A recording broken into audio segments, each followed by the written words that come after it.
Hey campers, George here, back in the man cave, looking at my vintage cutters. These guys, ones I've restored, Camillus, right? I'm saying it right now. I need to know these things. But I have another one, and yep, it needs wood handles. Let's check him out. So this is the guy I'm talking about. Same thing again. The handles, you can see they've shrunk. So I need to replace them. And I got me some ironwood that'll fit. So I'm going to do that. But I need to make some sheaths. Been thinking about that. You know, I got my Camillus restored collection here. And I've made sheaths for most of them. But not these guys that I've added the wood handles to. I'm getting a little series going here. I've got these two. And now this guy, nice little 3-piece collection. If I can put the wood handles on, that'll be cool. But I've been thinking about sheaths. I want to make something unique, something you don't see that often. Kind of like this one. Remember these? The barrel sheath. I like them, they're unusual, they're fun to make, and it's a little bit different. And maybe we'll even add some bling to them to really make them mine. Let's have at it.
Here it is here, the little guy. Now, I cleaned up the blades and everything, but I haven't sharpened him. But I wanted to get it kind of finished. You can see the wood. I love this. This iron wood is something special. It's really nice to work with. It's very strong, and it works well. And we have 3 matching knives, all Camillus, all with the same wood and all done the same way, except now we got to put sheaths on them, right? Ha! So that's what we're going to do now. I've restored these knives and put wood handles on them, that sort of thing. So they're no longer original. But I want to make an original, one of my original creations. I want to make something unique. You're not going to find it anywhere else. And one of the things I like is this, what I call the barrel sheath. I saw it done by somebody else. I can't remember. I think it was an Opinel I saw it with. I really liked the idea, so I started playing myself. So this is what I want to make. Now, these 2 guys are big enough for a barrel sheath. This guy's a little small. And I think I'm just going to make a slip for this guy. So we'll make barrels for these 2 and a slip all in one go. Let's have at it. Name for it. But I'm going to use this because I can dye it any way I want. And it's the right thickness for this kind of thing. So that's what we're going to use. So what I'm going to do is I'll just go through, make the measurements and everything. And like I said, these 2 guys will get a barrel sheath and this will get a slip. So I'm going to make the measurements, everything, go through and just get it done. And hopefully I'll show you enough so that you can try it out yourself if you'd like. That's the reason I do my videos the way I do them, and which makes them longer, I understand. But I'm hoping that it'll inspire you to try.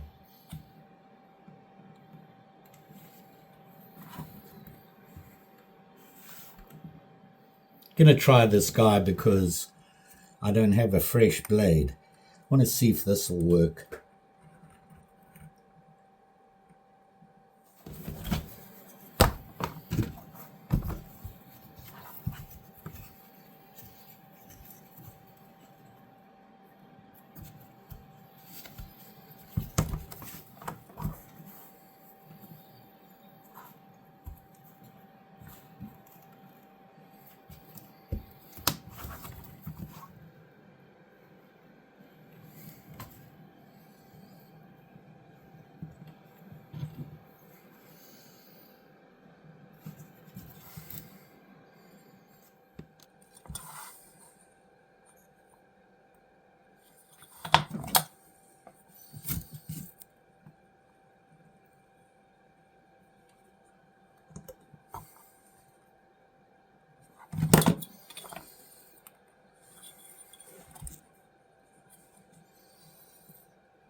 Always start a project with a new blade.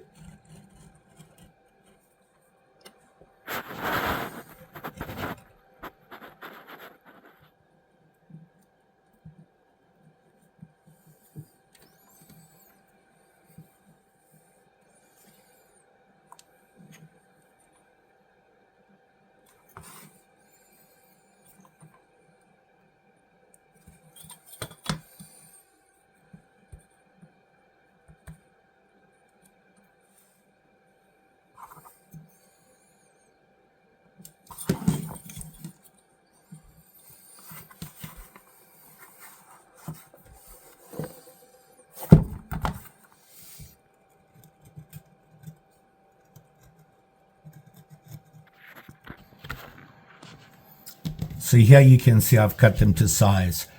And you saw me measure the knife by rolling it over like that. And what that does is hopefully gets a nice tight fit. Now remember, we're going to be doing a baseball stitch. and these two ends are going to come together like this. Now it's going to be tight in there. You can see, but the leather stretches. So keep that in mind. If you make it too loose, they're going to be flopping around in there. The whole length of it is about, I want the bolsters to show on this one. And of course, when it's in there, this folds over. So you got that there. Same thing with this one. And you're going to have, you need to have more of it sticking out the top on this one. This, you've got this to pull out with. You don't have that here. So you want to, you can see it's shorter than where the bolsters are. So more of it's going to stick out of the barrel when you lift the lid and you can grab it. So there we are there. Now we got to figure out all the measurements for the stitch marks and everything, and then we'll start sewing. So we're going to lie it on there, and the first thing you got to keep in mind is you've got to have enough to go all the way to the top of this, and this needs to be able to cover that. So we've got plenty there. So we've got to make sure that the measurement is right. So here we go.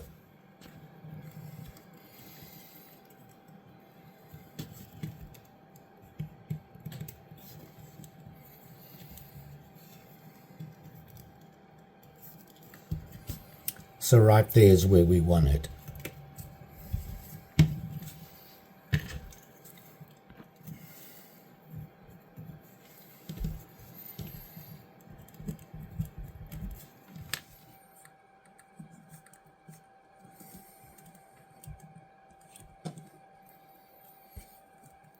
So what I've done here now is, you can see here I've marked out the center position on the fold over piece.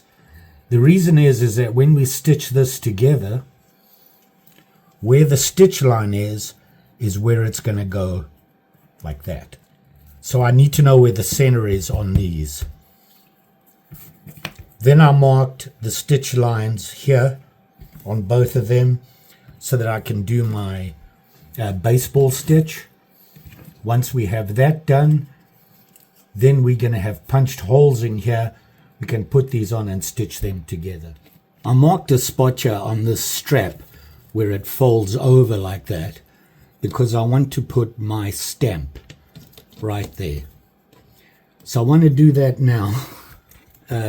Mary has decided that the water I brought down to wet my leather is for her to drink out of.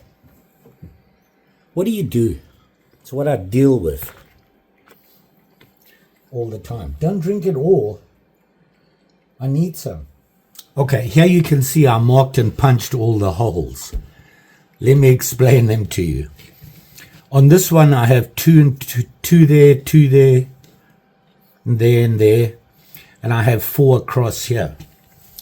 Well, when you stitch this together, these 2 holes are going to come together and line up on those to stitch this to that. Now I need to punch holes here for the baseball stitch. So we're going to do that now. And it's the same on both. Oh, the reason for these is that this is sitting like that. This comes up and stitches onto it. Hopefully you'll see what I mean when I'm done. So now you can see I have them all punched out on both of them, and these and these. So we're good to go. I'm going to color these now, and then we're going to drill the holes once they're dry. I'm going to use British Tan. It's just my favorite color.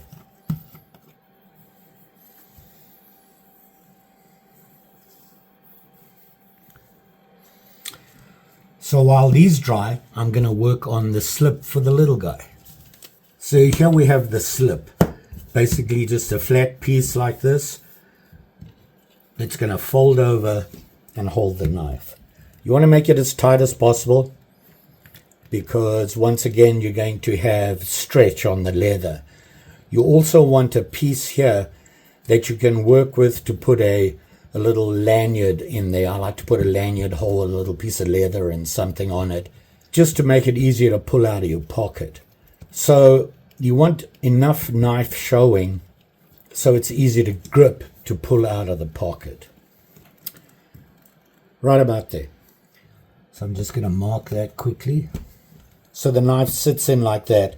We're going to trim this down and put the hole there. So looks like we've got plenty of room to do it. Now if you look, trying to get the leather together, you got a big hole there. So the easiest thing to do is trim the inside here off. So I'm going to do that first, and then we'll glue the sides down, mark it, punch it, all that good stuff, and color it, of course. So all I'm doing here is just going to thin the leather out.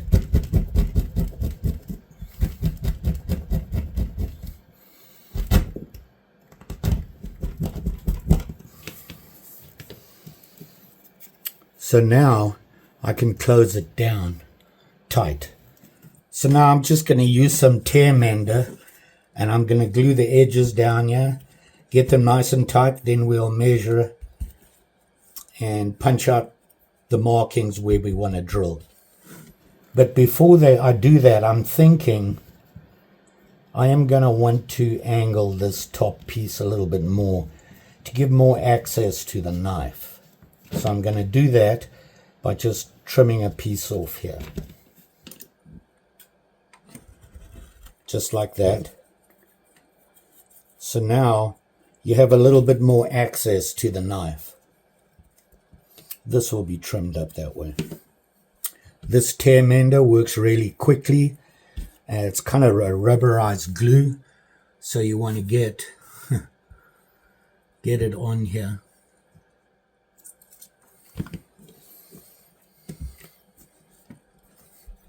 It's like that. Now I want to squish this down to tighten it up. So you can see it's glued together, and I come in about 1/8 of an inch, draw a line for my holes to be punched. You got to remember that you're going to come in 1/8 of an inch, so you want to give yourself a little bit extra room, because you can always trim down if it's too wide. So now I'm just going to mark those holes. Hopefully you'll be able to see this. I want to show you something. When you mark in your holes, you have a line there. So you start off, I always like a stitch over the end of these things. So I start off just like that. You can see how I have that point over the end. Line them up. Don't move them like I just did. And you punch your marks. To keep this line straight, the trick is you overlap your punch holes like that. You see I'm going three back, and it makes your line a lot straighter. Now I don't want to go all the way to the end.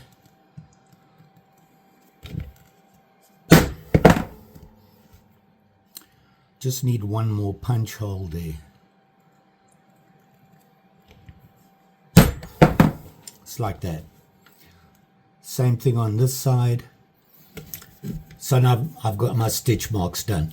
Now I can color this. Once it's all dry and everything, I can drill in. I can tell you that the dye really hardens up the leather, stiffens it up, makes it easier to work with when you're drilling and stitching. Okay, everything painted up, kind of sort of dry.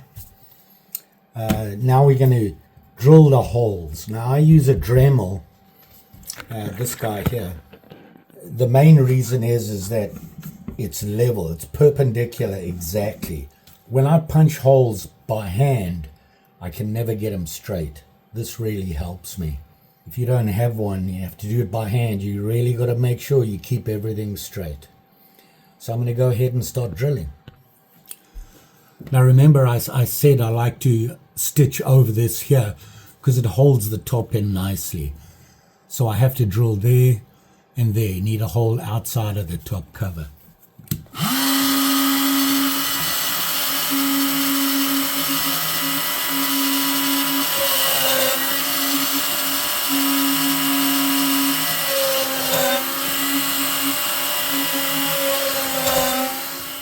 So here you can see I drilled the holes, and they're nice and straight on both sides. See that? And I couldn't do that before. My holes on the back side would be off because I wasn't holding it dead straight. So I'm going to carry on and get all these holes drilled.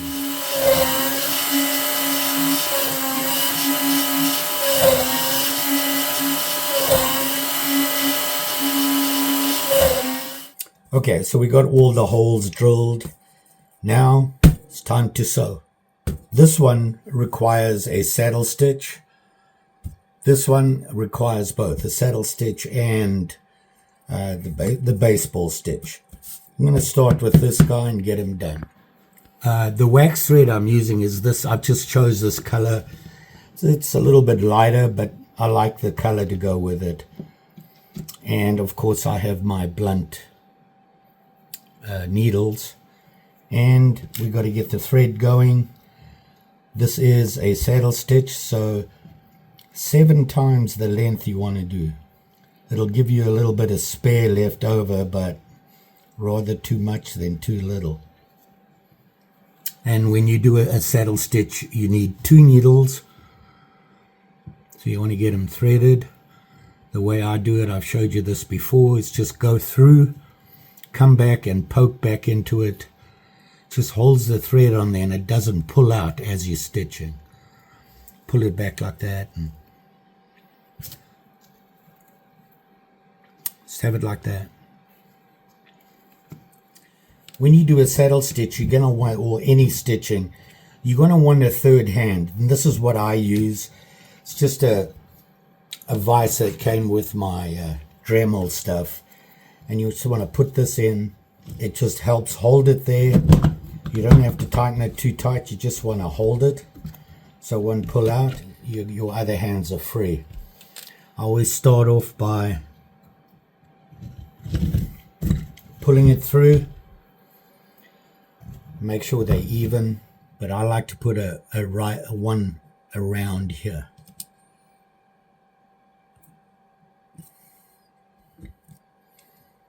Just like that, and then I start my stitch. And the way you do it, I'll go left to right. So I'm going to go in here, pull it through, bring it back out of the way, and that goes in the same hole that you just came out of the other side.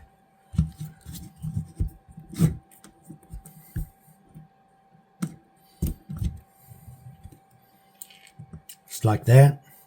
Give it a little tug just to keep it firm. You want that same firmness all the way through.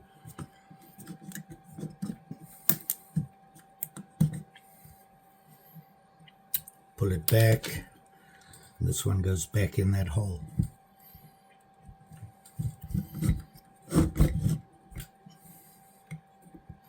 Ooh, it's tight. I actually changed the size of my drill. I reduced it, so it makes it a little bit tighter to pull through, but that's what these are for. And you want to repeat all the way down. So I'm coming up to the last stitch, and I'm going to go through here.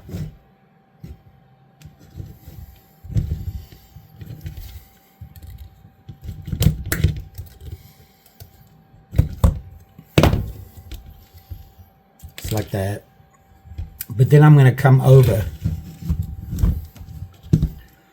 the end of the leather here and into here, that extra hole that I drilled, and that's just going to hold this up tight against the backing. Then I want to come back through here and back out.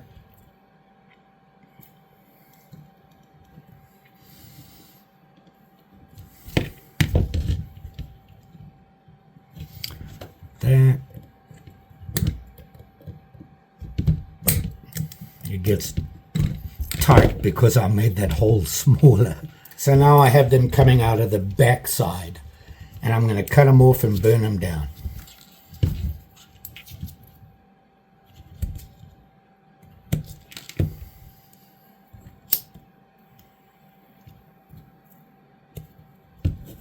just melt them into the back. And there's your saddle stitch. Got the little piece over there and the piece over the front here holding that in. It's going to do the same thing and go through this side, get that done, then we can do some shaping. So there's the stitching. So it's going to be a tight fit, but it goes in there nicely. So now we got to do some shaping. And I poked myself. Always be safe. That reminds me, you can get stitching covers for your thumb and your fingers. I just struggle with them. They tend to slip and things, and I can't grip properly. So I choose not to use them, but I suffer through this. So now I've got to find where I want that hole. So I'm just going to punch the hole first, get this in, and then trim up around it. I have a set of hollow punches that you can use. Now we can steel ring in, and you use this. This is your punch that bends everything over, and this is your anvil. And you're going to put it like that, and you're going to punch down into it. Use your anvil.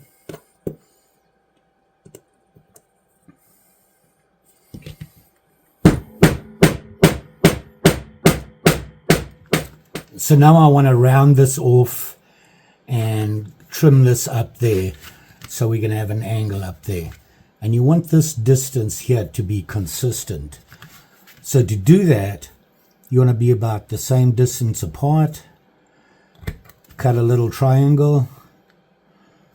Another one. And there you have, doesn't look that great this side, but that's because all this is sticking out. But you can trim it around just by cutting off smaller and thinner triangles so you get it nice and round like that. Try to keep that consistent size around there.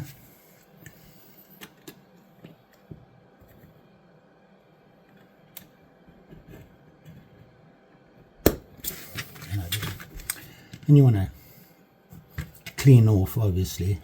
Now when we do the edging and everything, we'll clean that up. I don't like sharp edges anyway, so I'll just trim off any one like this. Just be careful you don't cut off your thread. And there we are there. Now we put a lanyard on. So there I put a little dangler on. Pretty small. This is a small knife.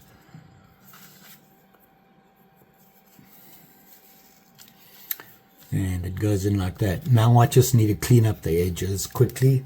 And I use burnishing gum and a burnishing tool. I'm sure you've seen me do this before. All you do is you just take some gum, put it on all the edges, let it sit for a couple of minutes. I like to rub it into this piece. It just makes it smoother, makes an easy transition for the knife. Here's the burnishing gum tool, or burnishing tool, and all you're going to do is just rub around those edges, and you can see how it rounds off the edges compared to that. And these tend to, I'm not a big fan of that. I don't like sharp edges. They get furry after a while. This kind of helps it stop.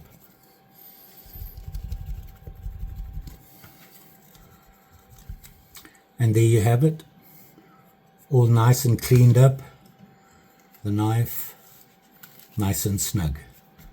Now we got to do the big ones. So now we have these two guys, and basically these are the barrels that we are going to stitch together using a baseball stitch, and then we'll fix them on here, and these come over. So that's what we're trying to do. I will show you how I do one, and then I'll just do the little one, which is the same thing. Off camera, you'll see the end result. So first off, we've got to make the barrel, which means we need to do a baseball stitch. The reason is, when you do a baseball stitch, it doesn't stitch like that. You can actually get the two ends to butt up against each other like that, which makes it nice and round all the way around. So that's a trick to the baseball stitch. Thread just the way you did before with the saddle stitch. I'm gonna make a loop to start it off, to pull it together. So put that loop in to tie this end together. You see when I push down like that, the ends butt up. So I'm going to use that to hold it, and now I start my stitch. Now you can choose which one you want over the top. Whichever one you choose to go over the top, whichever side, you need to stick to that. So if I do this one first, it's under the bottom. And I go under, like that, which means when I do this one, it's going to go over the top of this one.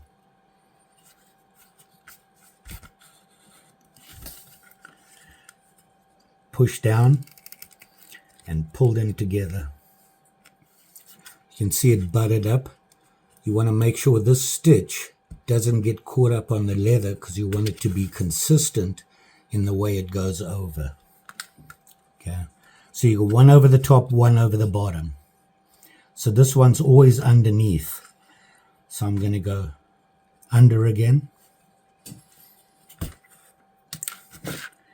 and over.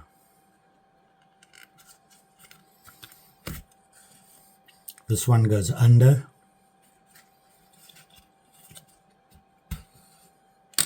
This one goes over. And here you can see the stitch forming. When I tighten this all up, and sometimes you need to do it, see this is loose, I want those tight. You can just, and there you can see the baseball stitch forming now. And you would keep going. So we have a problem. I made two mistakes. One, this lines up at the bottom but doesn't line up at the top, which means I didn't cut my leather exactly square. The next problem was when I punched the holes, I should have counted them to make sure that I have the same amount of holes all the way through. Because it wasn't cut level, I assumed it was, and now I have a piece that's slightly longer than here. Is it a problem? Not really. The main reason I wanted to show you this is that it's a baseball stitch. This will be hidden. Nobody's going to see it. So it's a good way to practice to start off with. So what I have to do is try and hold these two together. And that, just to hold it together, I'm going to burn them off on the inside, and nobody's going to see it. So we kind of lucked out there. Keep that in mind in the future. I'll never learn. This has happened to me before, and I promised I would pay attention to it, and I didn't. So up next now I have to stitch this onto this, and then we'll bring this over and stitch that on. This gets a little tight, but you can do it. There's plenty of room in here when you push through to be able to grab the needle and whatnot. We have them all stitched up, and hopefully they fit.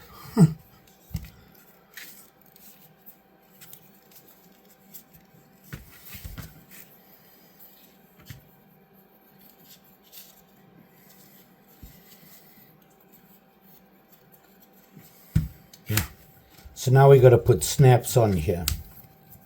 So I thought about this snap, but I think it's just too big. It's too big. So I thought I'd go with this one, but it needs to be silver, so I'm going to go with the silver ones. I think that's the way I'm going to go. So I'll mark the holes and match them up on here, using the knives to get a good tight fit on the knives. So now I'm going to punch those holes. Oops.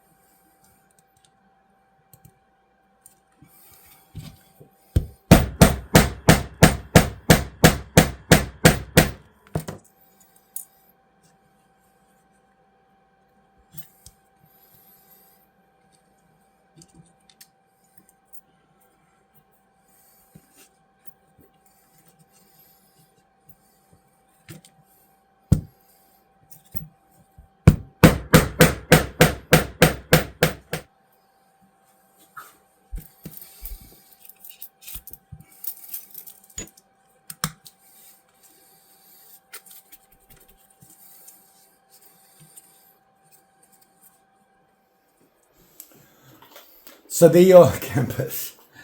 Finally finished them. I'll just go through them quickly with you so you can see them. And here is the little guy, my latest one. I made a slip for it. You can see the slip. Very plain, straightforward slip. I like that idea. It's nice and simple, very easy to make. Just takes a couple of saddle stitches up and down here. Trim it up. Put your knife in. And it's a little tight right now.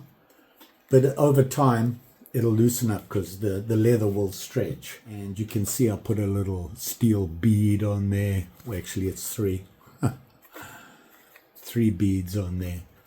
Very, very quick, easy, very simple project, very satisfying. And then, of course, I'd made the wood scales, put them on nice little Camillus. There you go. Camillus 2-blade jack. And you can see it there. Interesting. This wood was darker than I thought it was. You can see that there. And it's actually from the same piece, but was darker on one half where I cut it off. And cleaned it up. Haven't sharpened it yet. I want to just fix the blade here. Bring this point up to a bit of a, get rid of this so it goes straight and comes up. Was a little roughly sharpened, but all in all, cleaned up very nice. And I got to admit, I love this wood. And I like the idea of a wood scale. And then we got this guy, where, my barrel sheath, just a barrel in a strap. And I decided to stay with just the plain on them. I think that the Indian head or the buffalo nickel is a little bit too much for this size. It's just too big. Fun projects. Got to think about it some more. I'm not sure I like that idea. Is it a problem? No, because when the knife is in, it don't move. It's just when you take the knife out, it might flex a little bit. But this is where your belt goes, underneath here. So there's no problem there.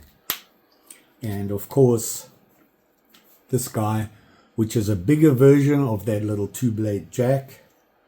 Camillus, again. And cleaned up very nice.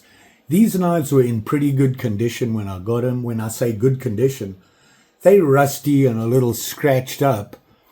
But the blades hadn't been, ground out and things like that. So that was a plus. That's why I decided to put the handles on, because obviously those handles that shrunk, it's that nasty stuff on them. I'm not a big fan of that stuff. And they shrink, and so I thought, why not make a little set? So here's a bigger version. I'll show you. You can see the two of them together there. This one is a lot smaller.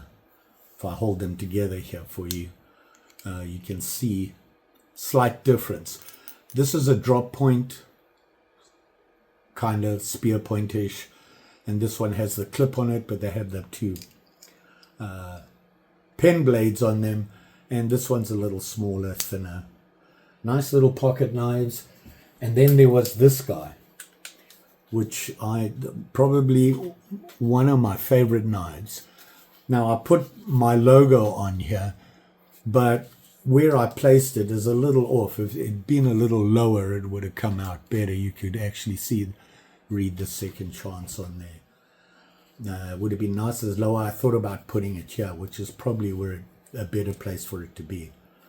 And it's the barrel sheath. Like I said, I went through that with you. And nice big healthy sheath. Something different. It's not your standard molded style. And here's the knife. This knife is probably one of the most favorites. And I've got goop all over it. Suppose I should clean it up for you. Hold on.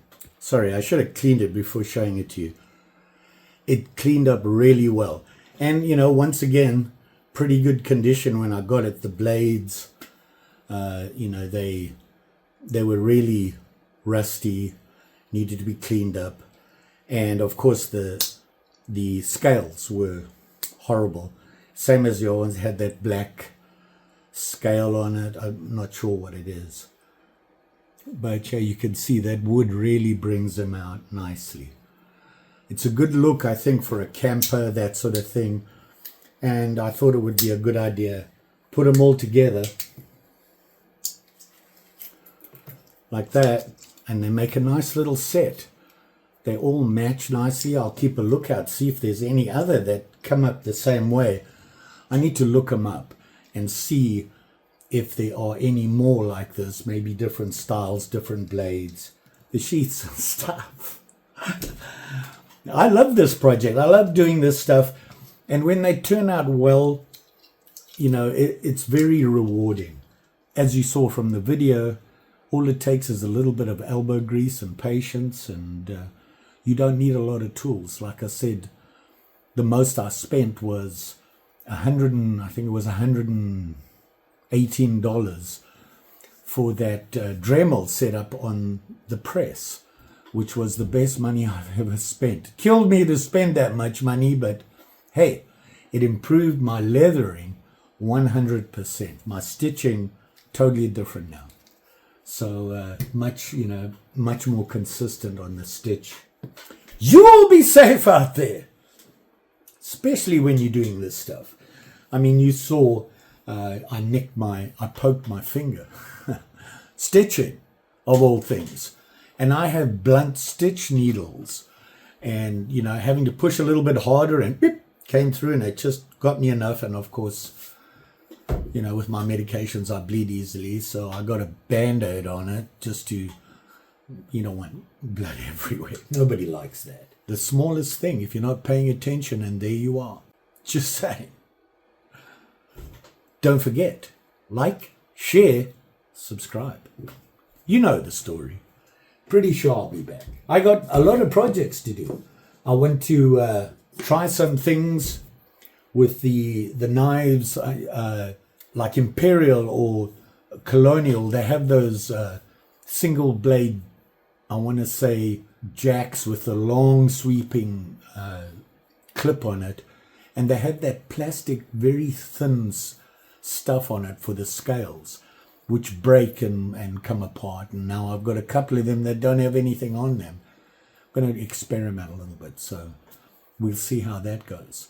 Maybe I'll make a video of me experimenting, and win or lose, you'll get to see it. Thanks for watching. Always appreciated. And we'll see you again soon.